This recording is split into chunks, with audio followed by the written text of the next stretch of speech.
आप YouTube के साथ साथ हमारा videos India's largest free educational app Unacademy में भी देखें। वहां हमारे वीडियो के लेसन आ रहे हैं। ये एक वेसल है, एक पात्र है।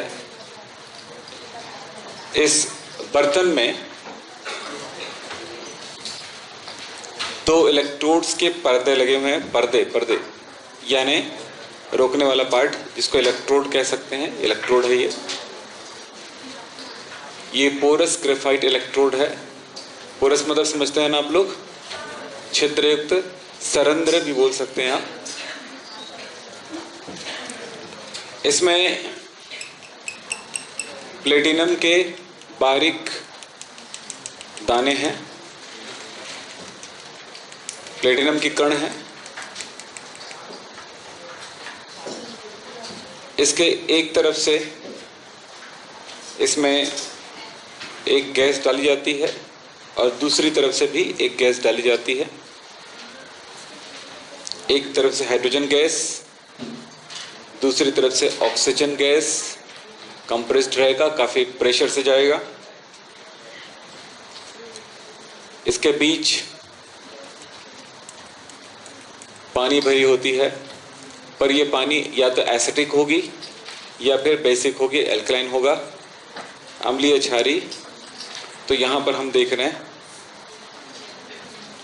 KOH युक्त जल यानी पानी लेते हैं, जिसमें KOH घुला हुआ है। ये दोनों इलेक्ट्रोड ग्रेफाइट का हुआ है। Platinum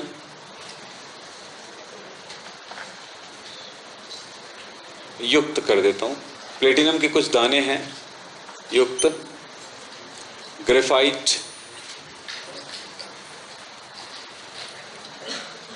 electrode, graphite porous electrode.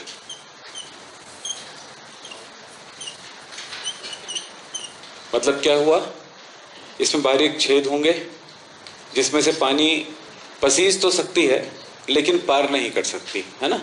जैसे वो मटके होते हैं ना, मटके से पानी जो है मटके को गीला कर सकती है, आर पार जा सकती है, लेकिन इसका मतलब ये नहीं कि पूरी तरह से बहने लगे, ऐसा नहीं होता है। वैसा ही है, इस तरफ से हाइड्रोजन गैस, इस तरफ से ऑक्सीजन गैस प्रोवाइड कर रहे हैं। इसमें से इसमें से बनेगी पानी, जिसे प्राप्त कर लिया जाएगा। हाइड्रोजन और ऑक्सीजन की रिएक्शन से बनेगा पानी जो निकलेगा, और इसमें कुछ मात्रा में KOH मिला दी जाती है क्योंकि आयनाइज करता है। ये इलेक्ट्रोलाइट का काम करता है। इसमें से इलेक्ट्रिसिटी जनरेट होगी। हाँ, H की तरफ माइनस और ऑक्सीजन की तरफ प्लस इलेक्ट्रिसिटी बनेगा। अब कैसे बनेगा उनके बारे में हम बातचीत करते हैं। ये फ्यूल सेल का स्ट्रक्चर है। काम कैसे होगा जरा देखें।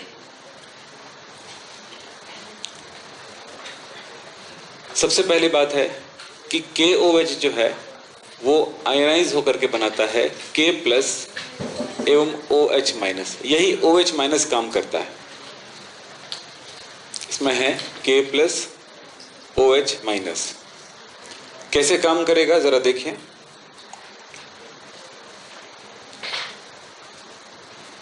OH माइनस अपना इलेक्ट्रॉन निकालते, यानी कि ऑक्सीडेशन हुआ, तो क्या बनाएगा OH।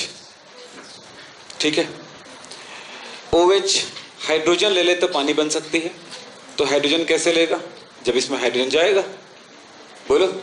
ये बन गया अब H2O। क्या बन गया ये H2O।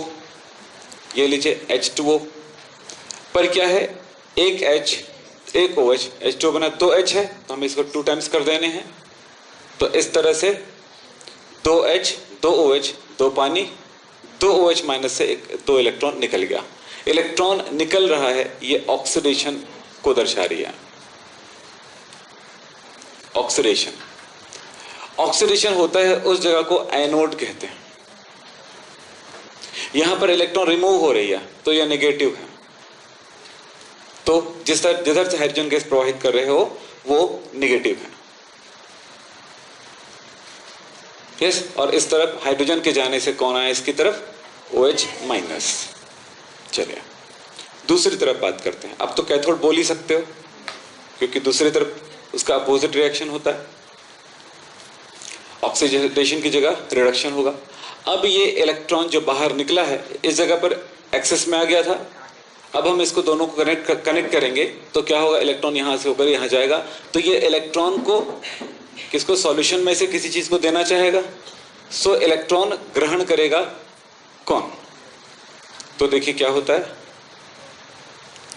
H2O plus O electron ले लेती है, 2 O है 2 H है, 2 इलेक्ट्रॉन ले लिया गया तो बन गया OH माइनस। तो इस जगह पे OH माइनस बन रहा है, उस तरफ OH माइनस बनेगा, कैसे बनेगा, इसका पानी इनके पास गया, इनका इलेक्ट्रॉन आया और कौन आया, ऑक्सीजन, ये तीनों मिलकर के क्या बनाया, OH माइनस। तो मैं यहां पर 2 करके हाफ लिख दूं, या फिर मुझे 2 लगाना हो तो मुझे क्या करना पड़ेगा, ये 2 बार, ये 4 बार और वो भी 4 बार बनेगा। अगर ऐसा करता हूं तो ये 4 बार हुआ तो इसको 2 से मल्टीप्लाई करना पड़ेगा। सो इजी करने के लिए मैंने ऐसे रिएक्शन लिख दिया, ठीक है। तो ये हुआ, यहां पर रिएक्शन क्या हुआ, रिडक्शन, रिडक्शन, इस तरह से रिडक्शन हुई। दोनों रिएक्शन को अगर मैं जोड़ दूं, सेल रिएक्शन लिख दूं तो क्या होगा, सेल रिएक्शन क्या हुआ, सेल रिएक्शन ये हुआ कि ये दो है, ये दोनों कट गए, ये दोनों कट गए, इलेक्ट्रॉन्स दोनों, है ना, बस बचा H2 and half O2, H2 plus half O2, तो मुझे मिला वाटर मॉलिक्यूल, और इस तरह से मिल गई मुझे इलेक्ट्रिसिटी, विद्युत। नोट कर सकते हैं, 2 लाइनें आप मुझसे भी लिख लीजिए, लिखो, इसका कंस्ट्रक्शन लिखना पड़ेगा, लिखें कैसे हुआ है, कैसे बना है। अच्छा, अब ये जो दिखाई दे रहा है तुमको इस तरह से, मैं इसको, इस सेल को मैं कैसे दिखा रहा हूं, आपको ध्यान दीजिएगा, इस सेल को मैं ऐसे काट के दिखा रहा हूं ना, ऐसे लॉन्गिट्यूडिनल सेक्शन बोलते हैं, लॉन्गिट्यूडिनल सेक्शन, LS काट के, मैं इसको ऐसे काट के दिखाऊंगा कि ये है कैसे, जैसा ये बना हुआ है उसमें ये है कैसे, ये एक बिल्कुल ये दिखाई देगी दीवार, ओके, और क्या दिखाई देगा, ये 2 प्लेट्स दिखाई देंगी, ये 2 प्लेटें दिखाई देंगी, इधर से इधर, समझ रहे हो, इधर से हाइड्रोजन गैस पास कर रहे हैं और इधर से ऑक्सीजन गैस, समझ में आई बात है। तो सेल ऐसा है, ये समझेंगे, बनाना नहीं है इस फिगर को, लिखो,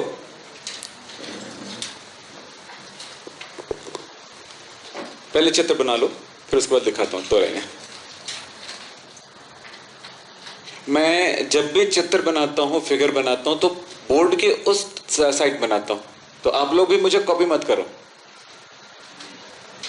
मैं क्यों बनाता हूं साइड, पता है ना आपको, कौन बताएगा, मैं क्यों बनाता हूं साइड, बताइए, ताकि मैं उसे समझाऊं जब, तब वो छिपे नहीं, है ना। और इस साइड बनाऊंगा और उधर मैं लिखते जाऊंगा तो सब कुछ छिप जाएगा, कुछ भी दिखाई नहीं देगा, इसीलिए ऐसा किया जाता है। और आप लोग उसको कॉपी मत करो, आप फिगर ऊपर बनाओ, फिर जो भी वर्किंग हुई है उसको नीचे लिखो। सबसे पहली बात हो गया बेटा, कुछ बना लिए, मैं कुछ लाइनें लिखा रहा हूं, नोट करें, लिखो, ऐसा सेल, ईंधन सेल के लिए लिखा रहा हूं, ऐसा सेल जिसमें,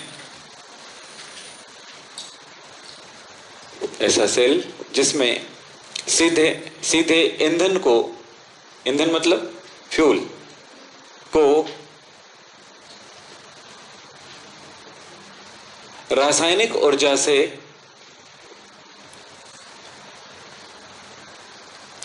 विद्युत ऊर्जा में बदल दी जाती है।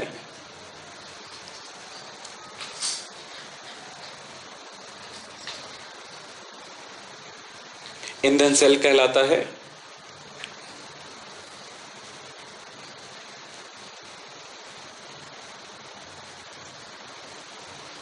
इस प्रकार के सेल की एफिशिएंसी यानी कि दक्षता इस प्रकार के सेल की इफिशियंसी 70% होता है, जबकि दूसरे सेल की दक्षता केवल 40% होता है। H2-O2 फ्यूल सेल, H2-O2 मतलब हाइड्रोजन ऑक्सीजन फ्यूल सेल में ईंधन के रूप में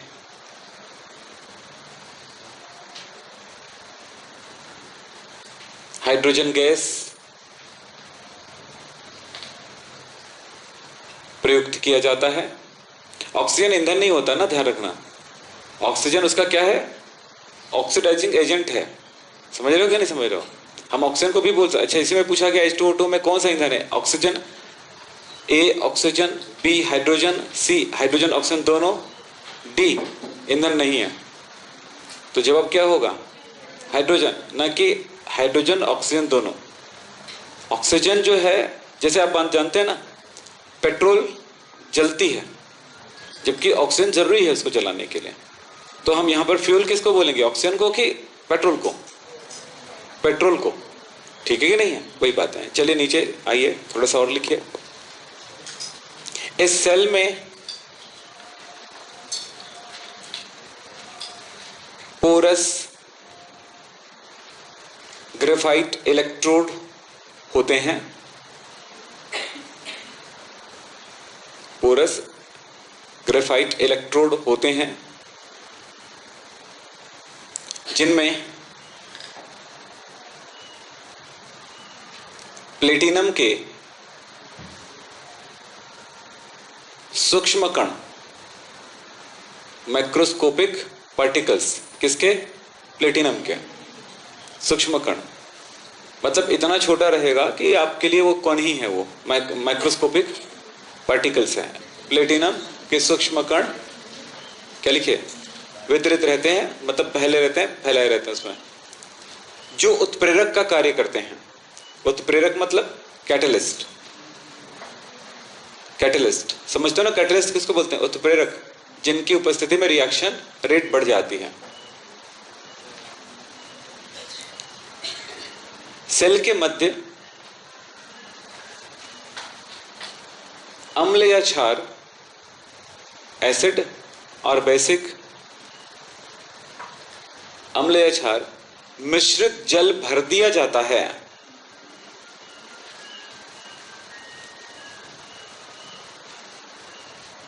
जो विद्युत अपघट्य इलेक्ट्रोलाइट्स, जो विद्युत अपघट्य यानी विद्युत अपघट्य क्या बोलेंगे? इलेक्ट्रोलाइट का कार्य करता है।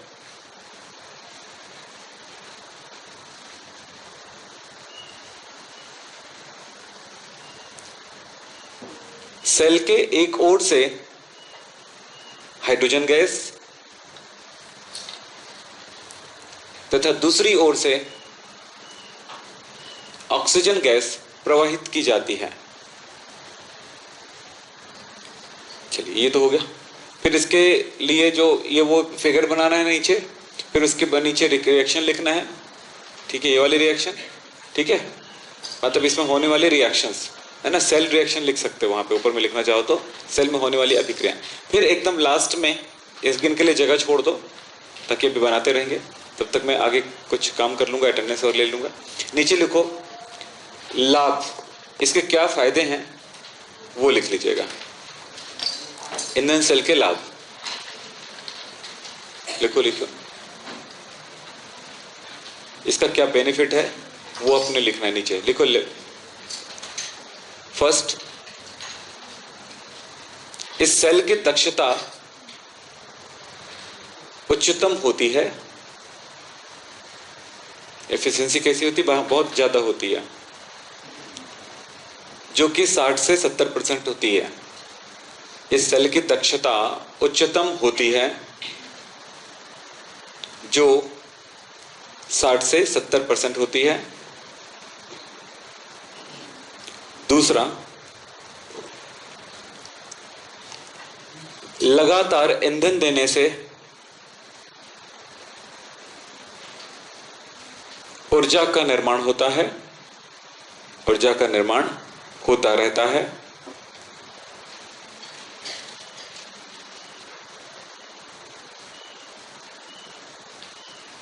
तीसरा, इससे प्रदूषण नहीं होते हैं।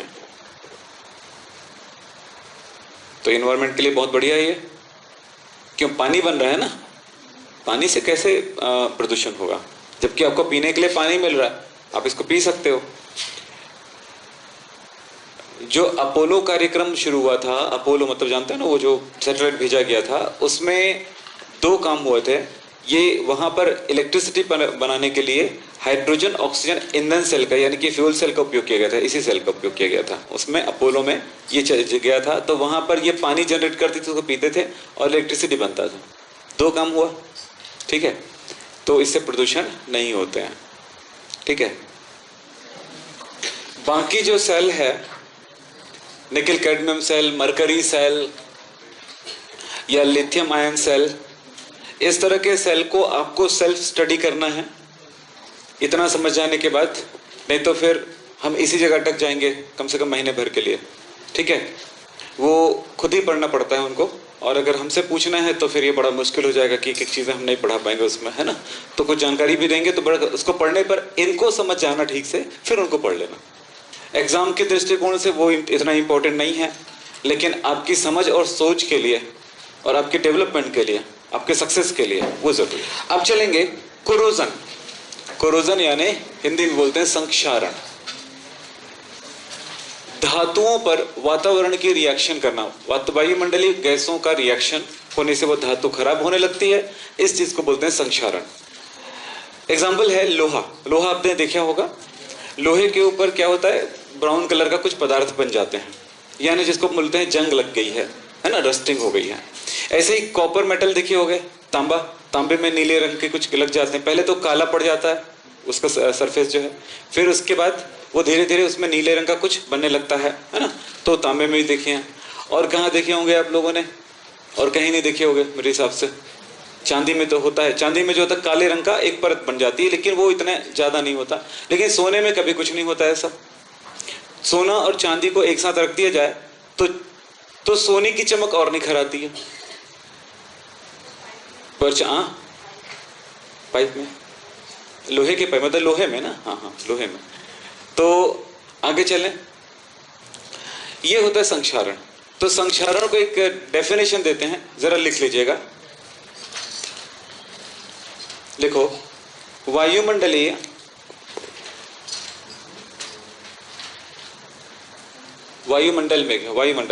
में उपस्थित, वायुमंडल में उपस्थित गैसों, वायुमंडल में कौन सी गैसें हैं मूल रूप से जो रिएक्शन कर सकती हैं? ऑक्सीजन। इसमें उस रिएक्शन को बढ़ाने के लिए कौन क्या काम करेगा? जैसे कार्बन डाइऑक्साइड है, इसमें है SO2 गैस है, H2S गैस है, ये इसको उत्प्रेरित करेगा और वो खुद भी रिएक्शन करेगी इनके साथ, है ना। तो हम सिंपल सा एक रिएक्शन पढ़ते हैं, बातें करते हैं। लिखो, वायुमंडल में उपस्थित गैसों तथा नमी द्वारा धातुओं में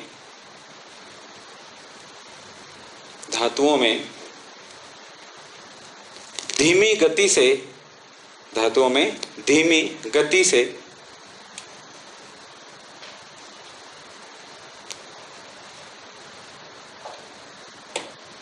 अवांछनीय गैसों, अवांछित लिखा है हिंदी में, अवांछित यौगिकों, मतलब ऐसे पदार्थ जो हम नहीं चाहते हैं, है ना।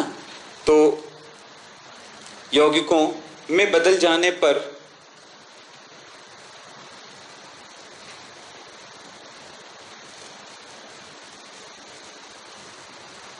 इस प्रक्रिया को, इस प्रोसेस को संक्षारण कहते हैं।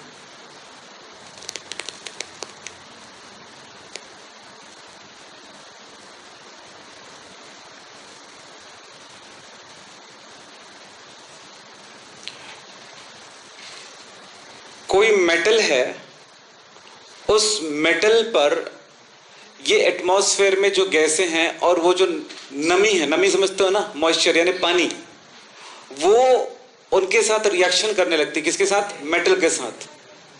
तो क्या होगा?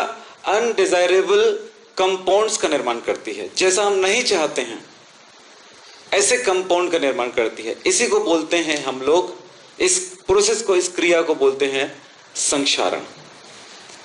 इसमें हो क्या रहा होगा?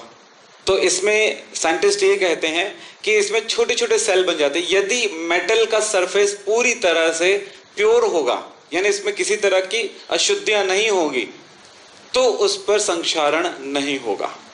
एक बात, मेटल का सरफेस कैसा हो? बिल्कुल प्योर हो, किसी तरह का अशुद्धता ना हो। दूसरी बात है, मेटल पर नमी ना हो, सिर्फ एयर हो, शुष्क एयर, ड्राई एयर, तो भी संक्षारण नहीं होगा। पानी हो, ओनली प्योर वाटर हो, उसमें ऑक्सीजन ना हो, तो भी संक्षारण नहीं होगा। आप ऐसा करके देख सकते हैं। उबले हुए पानी में आप लोहे डाल दो, चमकता हुआ लोहा या ऑयल पिन, दूसरे दिन देखेंगे कि उसमें किसी तरह का कोई करोजन नहीं हुआ है। लेकिन अगर पानी को उबाल करके फिर उसमें क्या डाल दो, लोहे के ऑयल पिन डाल दो, दूसरे दिन देखोगे उसमें जंग लग गई होगी। क्यों? उबले हुए पानी और अनउबले हुए पानी में क्या अंतर है? उबल जाती है पानी तो उसमें से गैस निकल जाता है, ऑक्सीजन गैस। अब पानी में से ऑक्सीजन गैस निकल गया सर, तो हाइड्रोजन बचा ना? ये नहीं कह रहा हूं सर, वो पानी पानी है, पानी में घुली रहती है ऑक्सीजन, नॉर्मल जो पानी रहता है, तभी मछलियां जिंदा रहती है। समझ में आई बातें? तो इसमें जब गर्म करेंगे तो क्या निकल गया? ये निकल जाएगा, प्योर वाटर रह जाएगा।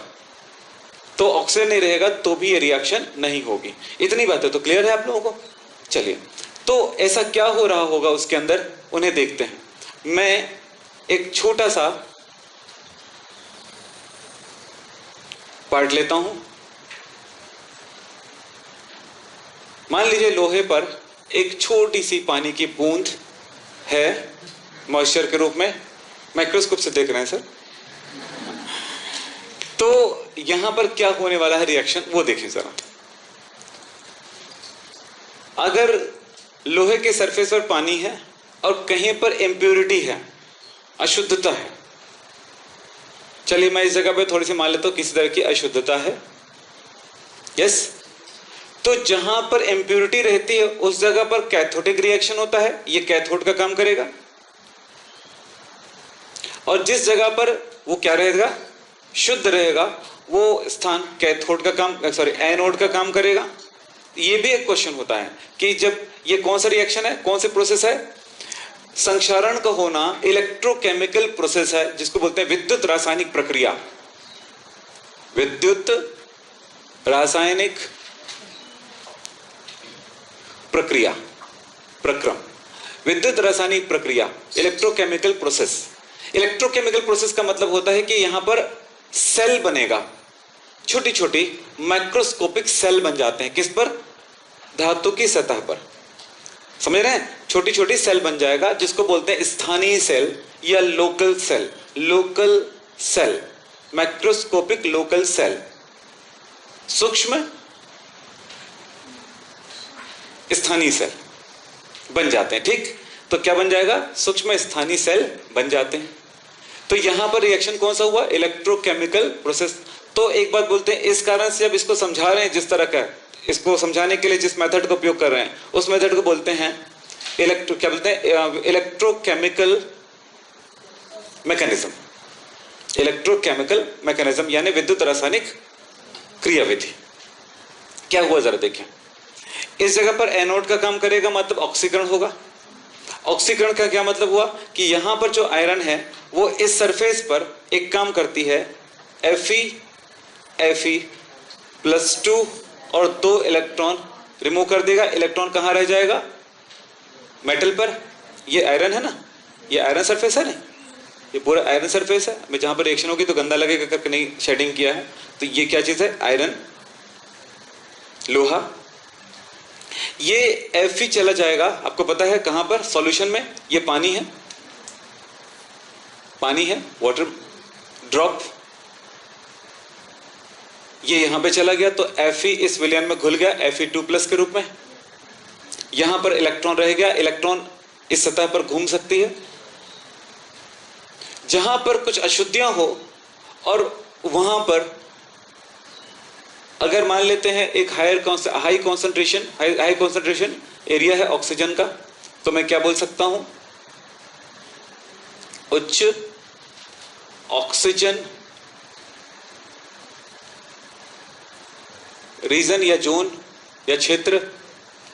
मैं यहां पे क्या लिख सकता हूं? High oxygen concentration area. या और यहां पे क्या होगा? यहां पे क्या होगा? ऑक्सीजन की काफी अधिक मात्रा है मान लीजिए। वैसे तो सब जगह इक्वल रहेगा, पर हम थोड़ा सा शो कर रहे हैं कि जिस जगह पे ज्यादा है। अच्छा, और एक बात, एटमॉस्फेयर में कार्बन डाइऑक्साइड गैस होंगी, SO2 गैस थोड़ी बहुत होंगी, H2S गैस थोड़ी बहुत होंगी। ये गैस इनके साथ घुल सकती है, तो वो इलेक्ट्रोलाइट्स का काम करेगा। पानी एकदम प्योर थोड़ी रहेगा, पानी के साथ कार्बन डाइऑक्साइड भी रहेगा, ऐसा नहीं कि नहीं रहेगा। तो वो क्या काम करेगा? इलेक्ट्रोलाइट का काम करेगा, विद्युत अपघट्य का काम करेगा। मैं लिखाऊंगा तो क्लियर हो जाएगा। तो इस तरह से आप यहां पर देखेंगे एक रिएक्शन होने वाला है।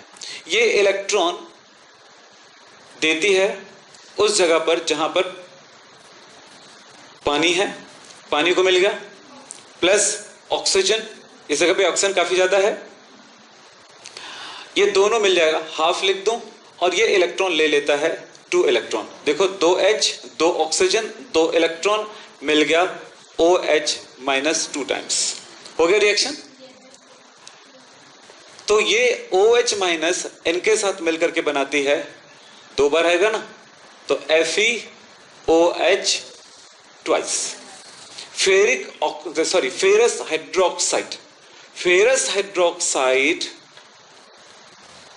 कुछ पानी कुछ ऑक्सीजन, सबको मैं यहां पर X मात्रा लिख देता हूं, इसको Y लिख देता हूं, और इनसे बना लेता है Fe3O4.XH2O। एकदम एक्यूरेट हमारा कोई रिएक्शन, ये बैलेंसिंग नहीं होगा, नहीं लिखा है, क्योंकि पानी की मात्रा जैसे ज्यादा रहेगी तो उसमें X की H2O अलग रहेगा, ज्यादा मात्रा में रहेगी, तो इस तरह से हमने लिख दिया है ये बातें।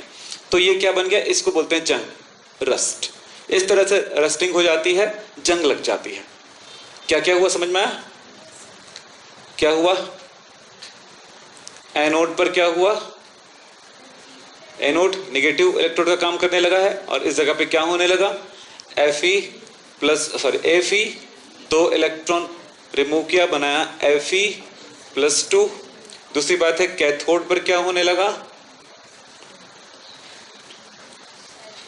ये क्या चीज है? शुद्ध लोहा है। लोहे का जहां पे शुद्धता होगी वहां पे क्या होगा?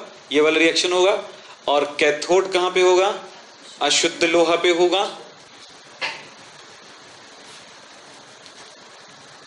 क्या हुआ बताइए, बोलो। यहां पर क्या हुआ? H2O ने हाफ ऑक्सीजन से रिएक्शन किया। हाफ नहीं होता एक्चुअली, अगर 2 लगाएंगे तो ऐसा हो जाएगा, पर हम ऐसे ही लिख रहे हैं, ठीक है, इजी लगेगा रिएक्शन करके। 2 इलेक्ट्रॉन्स गेन किया और OH माइनस बनाया, OH, हाँ जी, 2 माइनस बनाया। फिर क्या होगा? ये दोनों चीजें आपस मिल जाएंगी। बोलो क्या क्या हुआ? तो कहां पर होगा? वाटर में, वाटर मॉलिक्यूल्स में। तो या उस ड्रॉप में, वाटर ड्रॉप में क्या होने लगा? Fe+2 और OH माइनस क्या बनाया? मैं उसी चीज को वापस लिख रहा हूं ना, OH ट्वाइस। और क्या हुआ? FeOH ट्वाइस ने क्या करा? हाँ, मतलब लिख दो ऐसे, XY लिखने की जरूरत नहीं पड़ेगी। ऑक्सीजन, फिर ये क्या बनाता है? Fe3O4.X टाइम H2O, जिसको हम क्या कहते हैं? जंग कहते हैं। रस्टिंग हो गई। तो ये लोहे में समझाने के लिए आपका आएगा एग्जाम में, तो ये ध्यान रखिएगा। तो संक्षारण क्या होते हैं, इस तरह की बातें। तो नीचे बातें हम 1-2 लाइन लिखते हैं, लिखो। लोहे में होने वाली संक्षारण जंग लगना कहलाती है।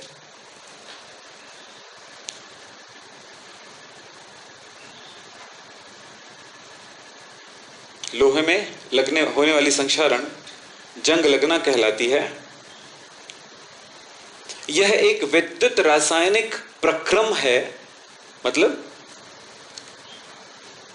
समझा है ना, यानी कि सेल रिएक्शन है ये। यह एक विद्युत रासायनिक प्रक्रम है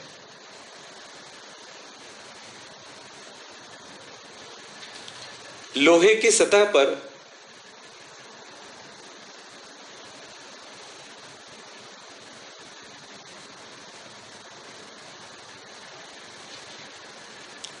नमी यानी जल, मॉइस्चर, नमी, वायुमंडल, नमी, वायु तथा कुछ अशुद्धि होने पर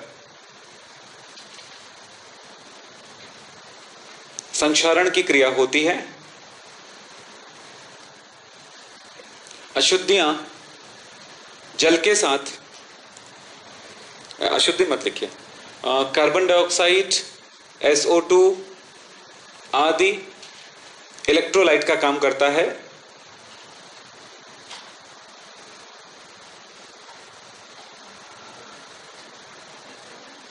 SO2, CO2 इसका काम करता है, इलेक्ट्रोलाइट्स का काम करता है, जिससे इनकी सतह पर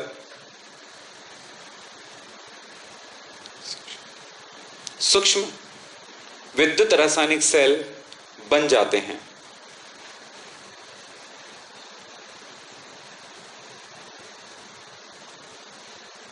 सूक्ष्म विद्युत रासायनिक सेल बन जाते हैं,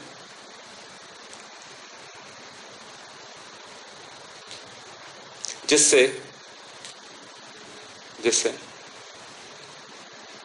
लोहे पर संक्षारण होता है,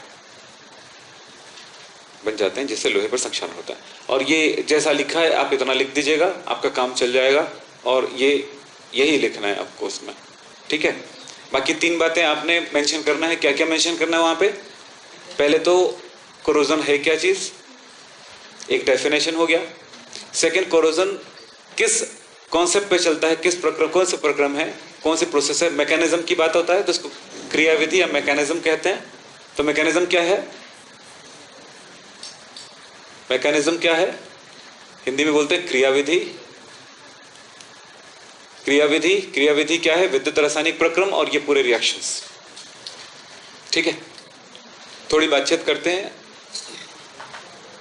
कुछ चीजों को सुनेंगे मुझसे और उसके बारे में बातचीत करेंगे। मिटा दूं?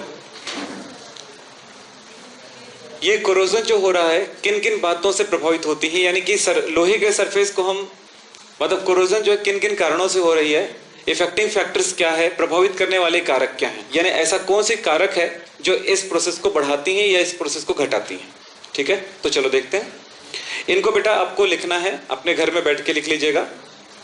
तो क्या लिखोगे? कोरोजन को प्रभावित करने वाले कारक, इफेक्टिंग फैक्टर्स ऑफ कोरोजन, है ना, प्रभावित करने वाले फैक्टर, यस फैक्टर्स। तो इफेक्टिव फैक्टर्स क्या है वो अपन देखेंगे। तो मैं इसमें कारक बता रहा हूं, आप ध्यान से सुनिएगा, बस सुनना है मुझसे और घर में जाके A to Z कॉपी कर देना, कुछ नहीं करना है, जैसा है कॉपी कर देना। कॉपी करते ही याद हो जाएगा, कम से कम पहले याद कर लेना, फिर बिना देखे भी कॉपी कर सकते हैं, तुम्हारी मर्जी। मैं बता रहा हूं आपको। सबसे पहली है धातु की प्रकृति। मेटल का जो नेचर होता है वो कैसा है? अगर रिएक्टिव है तो ज्यादा आसानी से होगा और नहीं है तो कम होगा। जैसे मैं बताना चाहूंगा, आपने पढ़े थे इलेक्ट्रोड पोटेंशियल, याद है आपको? जिसकी इलेक्ट्रोड पोटेंशियल जितनी कम होगी उसमें कोरोजन उतना ही अधिक होगा। तो वो धातु के नेचर पर निर्भर करेगा। अगर मेरे पास जिंक है, मेरे पास गोल्ड है, तो समझ में आ जाती है कि जिंक में ज्यादा आसानी से होगा, गोल्ड में नहीं होगा, गोल्ड बहुत नीचे, यानी इसका क्या होता है, electrode potential, standard electrode potential value बहुत ज्यादा है सोने की, तो उसमें नहीं होगी, लेकिन इसकी होगी। मतलब क्या हुआ?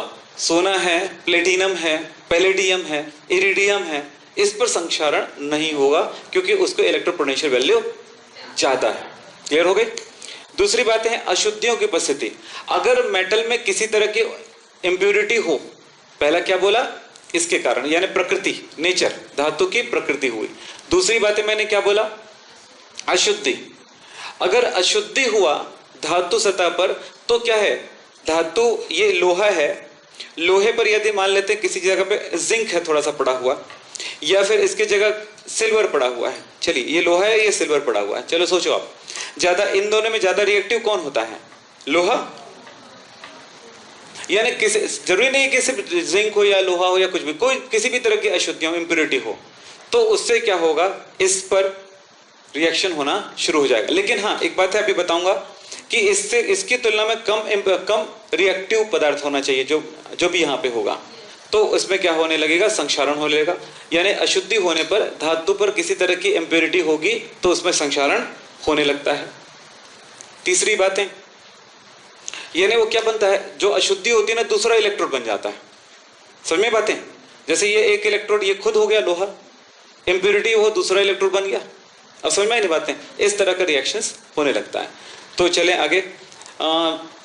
वायुमंडल की प्रकृति, एटमॉस्फेयर कैसा है? आप जानते हो कि जैसे ठंडी का दिन होता है तो उसमें मॉइस्चर भी कम होते हैं, है ना, नमी कम होता है, तो उस टाइम पे संक्षारण नहीं होती, लोहे पे जंग नहीं लगती, आप जानते हो। गर्मी के दिनों में जो गर्म जगह पे रखा हुआ उस पर तो नहीं होती है, लेकिन जो ठंडी जगह पे रखा हुआ है उसमें होती है, क्योंकि वातावरण में नमी, मॉइस्चर आ जाती है। समझ रहे हैं आप लोग?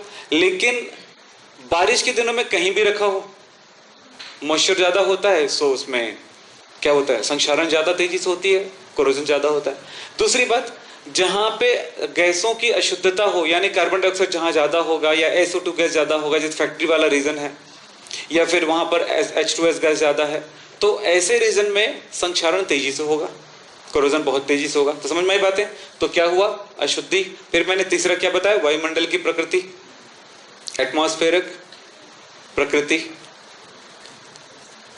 चौथी बातें हैं विकृति, डिस्टोर्शन, विकृति। धातु का सरफेस जो है, आपने देखे होंगे, लोहा है आपके यहां, बिल्कुल चिकना, जो कंपनियों से कोई चीज आती बन के एकदम चिकना सरफेस बना के देते हैं वो लोग, ठीक है। लेकिन गलती से कहीं पर आपने सैंड पेपर लेकर के ऐसे घिस दी या स्क्रैच मार दिए तो वहीं से स्टार्ट हो जाता है जंग लगना। तो क्या हुआ, इसी को बोलते हैं विकृति, डिस्टॉर्शन। यानी कि उसमें जितना ज्यादा वो विकृत रहेगा, जितना ज्यादा उसमें क्या रहेगा, ये प्लेन सतह है, आपने स्क्रैच करा तो क्या हुआ, ये ऐसे एक खांच बन गई, बोलो वो बहुत बारीक है। सो क्या होगा, इस जगह पर मॉइस्चर आना शुरू हो जाएगा, इन जगहों से तो बह जाएगी लेकिन इस जगह पे थोड़ी सी फंस जाएगी वो। सो यहीं पर एक छोटा सेल काम करने लग जाता है, छोटी छोटी सेल बन जाते हैं यहाँ पे। कौन सा सेल, ये इलेक्ट्रोकेमिकल सेल, और यहाँ से संक्षारण होना शुरू हो जाता है। ये बातें हो गई।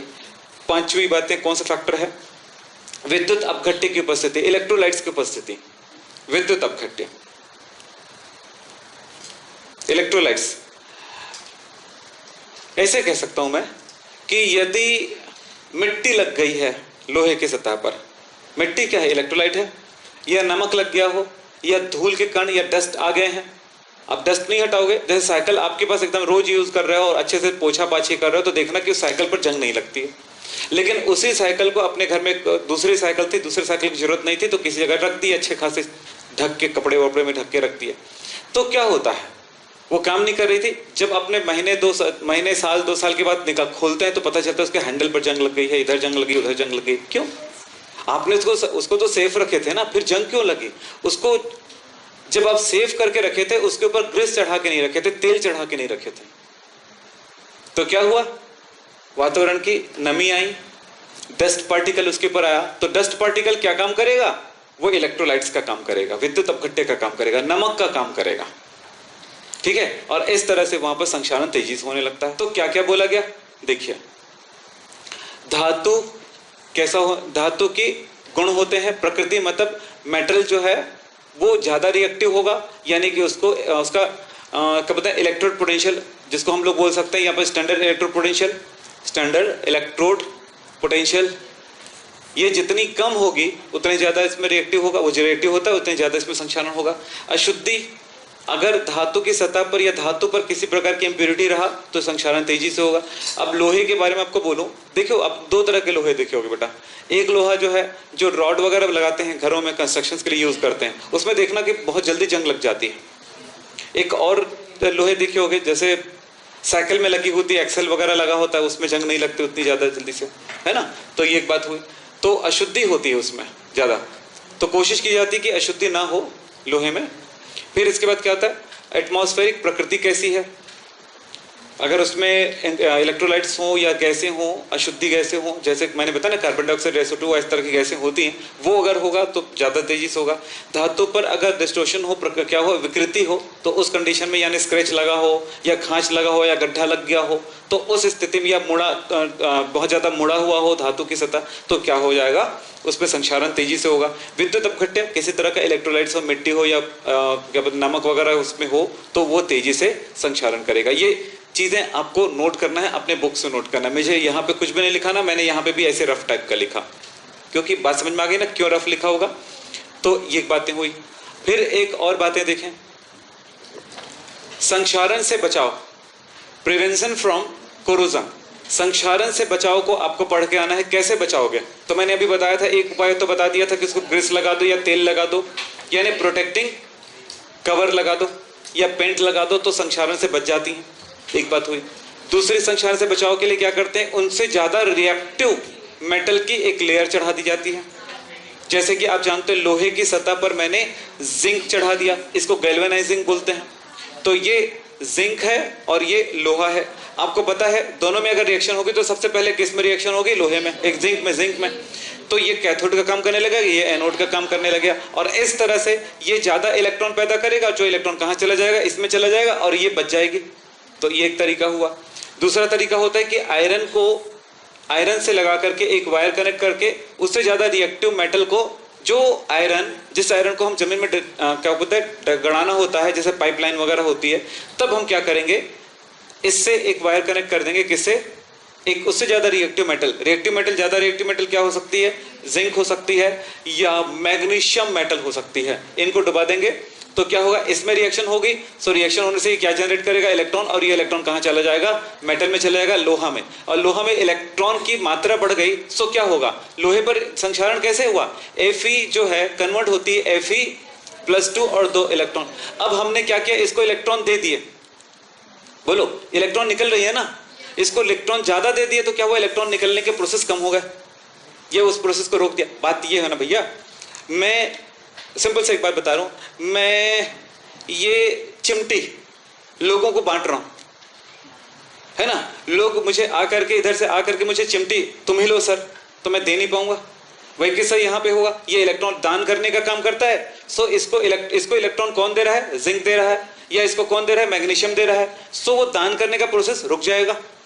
बस समझ रही है? तो किसी भी चीज को देते समय अगर सामने वाला भी वही चीज दे रहा हो तो वो प्रोसेस रुक जाती है। लेकिन उसमें किसकी ताकत ज्यादा है, आपके देने की कि मेरे देने की?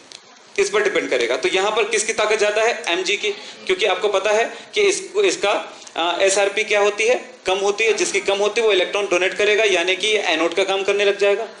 तो इस तरह से मतलब आयरन अगर ये ना हो तो आयरन एनोड का काम करेगा, यानी ऑक्सीडाइज होगी। जबकि उसके तुलना में ऑक्सीडेशन किस में ज्यादा होता है? मैग्नीशियम में। तो इनसे कनेक्ट है तो इसके ऑक्सीडेशन को रोक देगा और इससे संक्षारण रुक जाती है। ये चीजें आपको पढ़ना है, आपको लिखना है, आपको समझना है ना। जिस तरह के कोर्सेज में आप पढ़ते हैं उसमें ज्यादा से ज्यादा लिखाया नहीं जाना चाहिए और सबसे ज्यादा सीखने जाना चाहिए, और उसको लिखने की आदत आपको बनाने होंगे। यही एक साल है, आखिरी साल, जब आप कोशिश कर सकते हो कि आप अपने तरफ से कितना अच्छा कर सकोगे। फिर आने वाला साल जो है, अब देखो खुद ही सोचो, जब 11th में आए थे तो आपकी पोजीशन क्या थी? मैं मेरे पास आए थे नहीं बोल रहा हूँ, आप खुद सोचिए आपकी सोच कैसी थी, और 12th में यहां तक आने तक सोच आपकी कैसे चेंज होगी। देख लें आप लोग, मतलब 11th और 12th एक रिवॉल्यूशन लाता है आपके सोच में। तो आज की क्लास यहीं पे समाप्त करते हैं। नमस्कार, मैं विक्रम सिंह। मेरे पास अक्सर फ़ोन आ रहे हैं कि सर आपके चैनल के सारे वीडियोस नहीं मिल रहे हैं, और जो वीडियो मिल रहा है वो पूरी तरह से हमें नहीं मिल रहे हैं, सारे वीडियोस नहीं मिल रहे हैं, लाइन से नहीं मिल रहे हैं, आगे पीछे मिल रहे हैं। तो मैं आपको कहूँगा कि मेरे वीडियोस को देखने के लिए सबसे पहले यूट्यूब में जा कर के विक्रम हैप केमिस्ट्री सर्च करें, तो मेरे वीडियोस खुल जाएंगे, मेरे चैनल खुल जाएगा। किसी एक वीडियो को आप ओपन करें। यदि आपने मेरे चैनल सब्सक्राइब नहीं किए हैं तो सबसे पहले आप मेरे चैनल को सब्सक्राइब कीजिए और उसके साइड में बेल आइकॉन है, उसे दबा दीजिए। अब आप इस तरह से काम करें। फिर आप YouTube बंद कर दीजिए। फिर इस प्रकार से आप YouTube चालू करें। जब YouTube चालू हो जाए तो आप यहाँ पर जो ऊपर साइड में आपका ये आइकॉन बना हुआ है, इस जगह पर जा कर के आप क्लिक करें तो आएगा माई चैनल। जैसे माई चैनल आता है उसको क्लिक करेंगे तो ये देखिए नीचे की तरफ आता है सब्सक्रिप्शंस। सब्सक्रिप्शंस को क्लिक करेंगे तो आपको बहुत सारे चैनल मिल जाएंगे जिसको आपने सब्सक्राइब किए होंगे। इसे ऊपर करते जाइए तो यहां पर किसी एक जगह पे मेरा चैनल दिखेगा और मेरा फोटो दिखेगा, उसको क्लिक करेंगे तो मेरे चैनल खुल जाएंगे। इसमें होम मिलेगा, वीडियो मिलेगा, प्लेलिस्ट मिलेगा।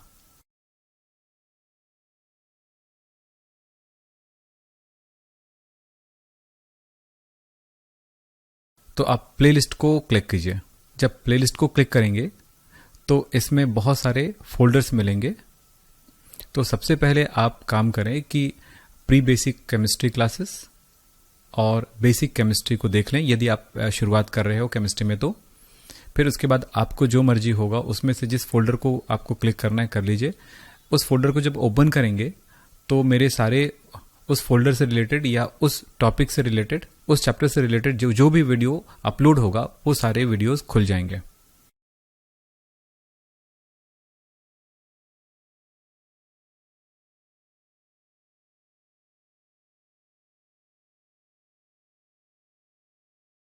फिर उसे लाइन से आप पढ़िए, वॉल्यूम 1, वॉल्यूम 2, वॉल्यूम 3। इस तरह से आप लेक्चर वाइज या वॉल्यूम वाइज आप आगे बढ़ सकते हैं।